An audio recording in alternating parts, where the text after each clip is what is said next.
Sup? Go.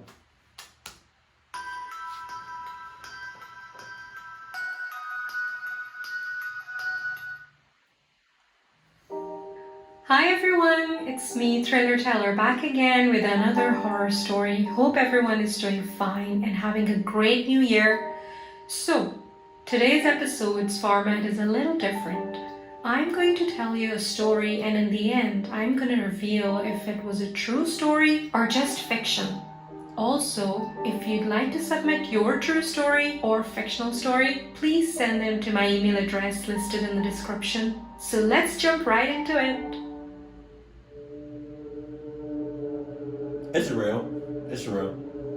It's real. During the summer of 1983, in a quiet town near Minneapolis, Minnesota, the police found a severely burned body of a woman in her small farmhouse.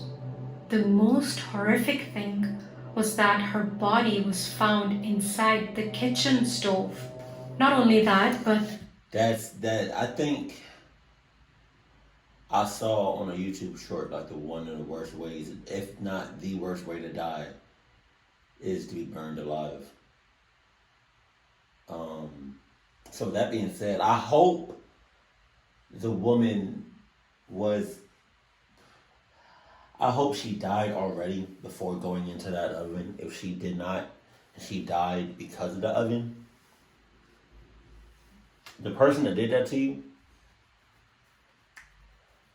I give you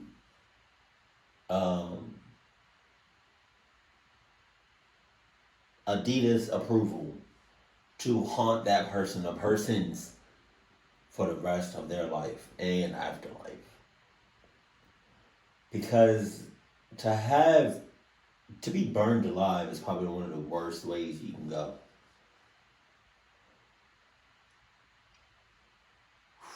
I cannot imagine.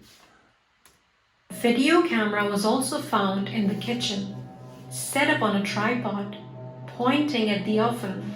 However, when the police checked the camera, there was no tape found inside at the time. Although the scene was originally labeled as homicide by police, an unmarked VHS tape was later discovered at the bottom of the farm's well.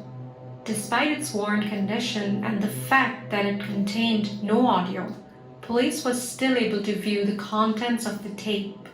It depicted a woman recording herself in front of a video camera, seemingly using the same camera that the police found in the kitchen. After positioning the camera to include both her and her kitchen stove in its view, she turned on the oven, opened the door, crawled inside. She had to have been possessed. Cause I don't know any sane person that would ever do shit like this. She had to have been possessed. Or that, or her life was on the line.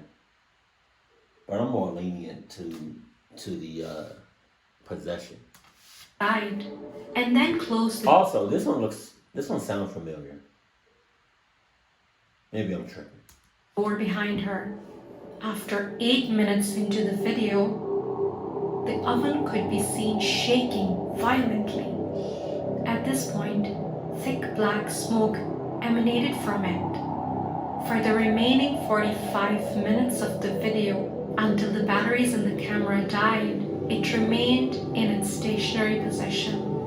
To avoid disturbing the local community, the police never released any information about the tape, or even the fact that it was found.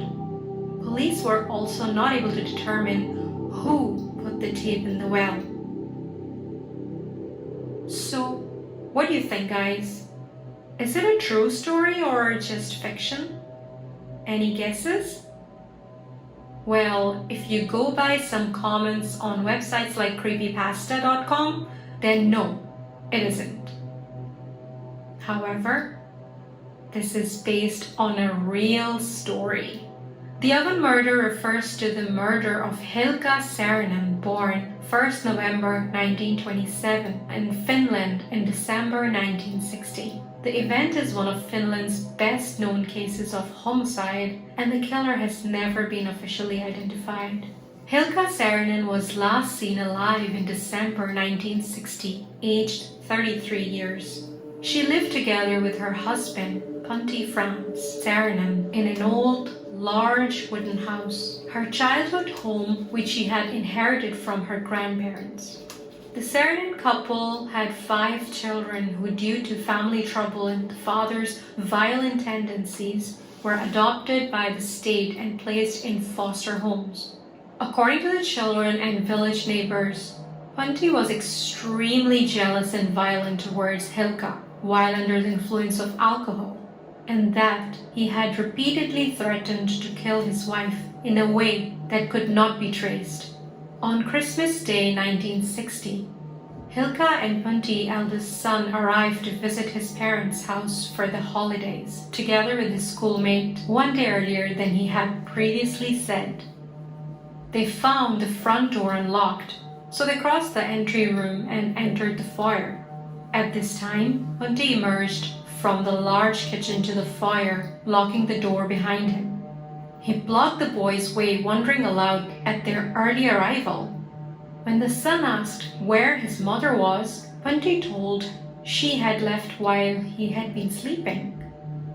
At the son's suggestion that Hilkka might be in a local house where she had previously worked, Punti replied she's never there.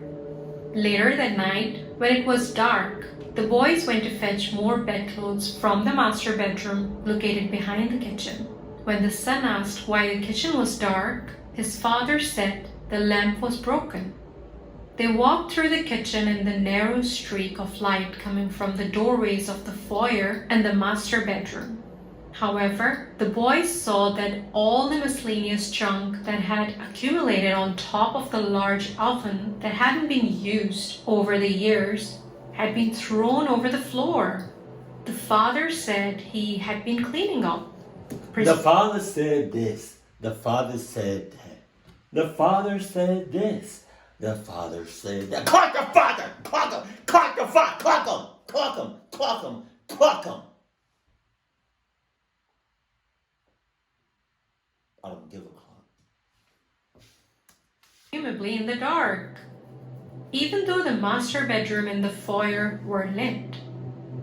Also, the knuckles of his one hand had been scraped. Jesus. The father had closely followed the boy's movements and acted nervously. Because of this, the schoolmate went home early. The son let the matter be, and unfortunately, I'd have been like, hey, Dad. Hey. Just want to say, just a quick question. Just want to throw it out there. Ever since we came home, I just want to know,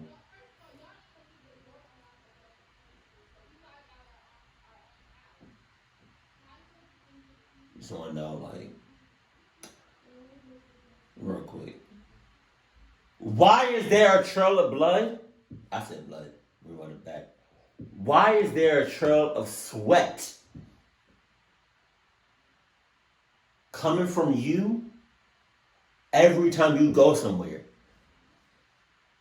We go to the room, you leave a trail of sweat.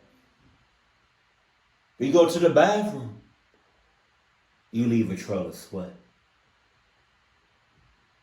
We go to the pantry, the living room, the dining room, and now to the kitchen.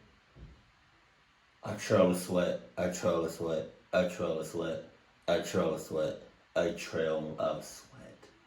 What's going on, Dad? You nervous in the middle of what?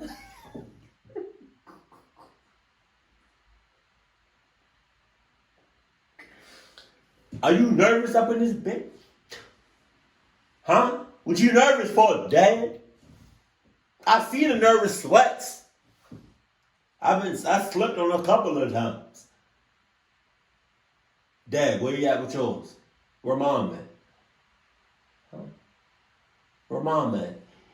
You sweating as much, if not worse, Then the bad guys in the elevator of Captain America, the Winter Soldier. That elevator fight scene. Tough as hell.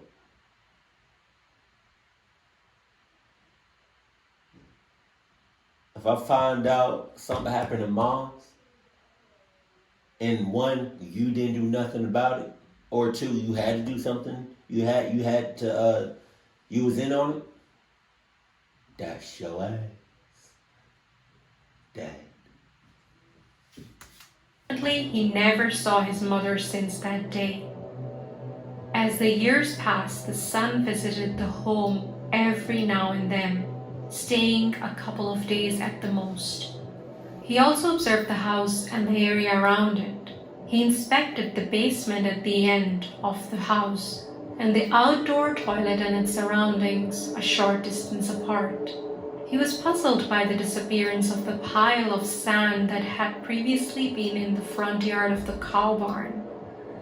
As the time passed, the boy began to suspect that his mother was no longer alive. After inspecting the surroundings, he began inspecting the building's plank floors, its large attic, and the stone foundation that the building rested upon. But he couldn't find any clues. Eventually, in 1966, the son sent a letter to the police. I suspect that my father knows more about the disappearance of my mother than he has told me. He has clearly opened the oven and shut it again. However, the oven had not been used in 7 to 8 years before this. When I arrived, my father was cleaning in the dark even though another room was lit. I think the oven should be dismantled. My father could do anything. Sadly, the letter was not noted. Later, the son wrote an article in the May 1967 issue of Alama magazine, where he suspected his father of having murdered his mother. Later, when the father and the son met, the father told the son to mind his own business. A staggering 12 years after Hilka went missing, in 1972, new investigations had been ordered to go through old unsolved cases, and the son was contacted again. As such, on November 27, 1972, authorities arrived at the house with authorization to dismantle the family's oven. The husband was moved to the police station before the police started to dismantle the oven. Finding it filled with sand, in 1 meter's depth, they found the mummified head of a woman. After digging some more, they found a foot, and finally, the entire body. The eldest son identified the body as belonging to his mother, Hilka Saarinen. Despite that level of evidence, the local court stated that the husband hadn't caused Hilka's death on purpose. As such, they sentenced him to a pitiful 8 years in prison for severe assault. However, he only served a single year because the district and Supreme Court overturned the sentence, stating that neither the cause nor the manner of Hilka's death was known. They also stated that he couldn't be sentenced after the amount of time that has passed since Hilka's disappearance. Because of this, Hilka's husband was returned to the house, which had been empty all that time, and he lived there alone until his death on August 1st, 1986. Despite that, there does remain one question that makes this a mystery. Did the husband kill Hilka? Yes. Or was he actually innocent? Or did she do it to herself, just like in the creepypasta? I guess we'll never know. So that was today's story. If you're into horror stories, I highly suggest subscribing to this channel, and I will see you soon with another horror story. Until then, bye!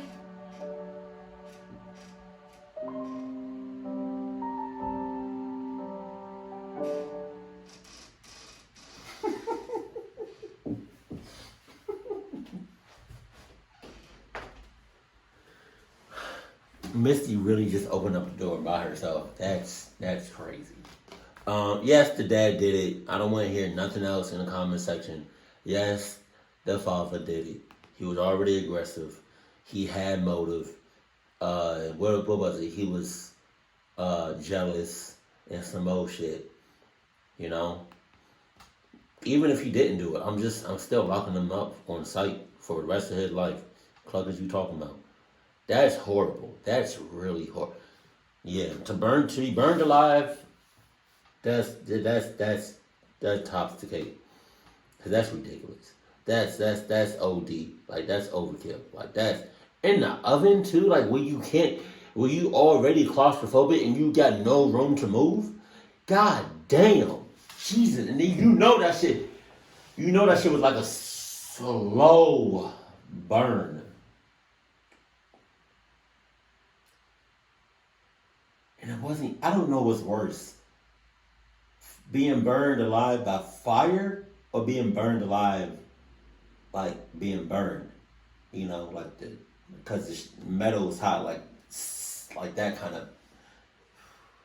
Either way, I give you Adidas approval to cluck him up.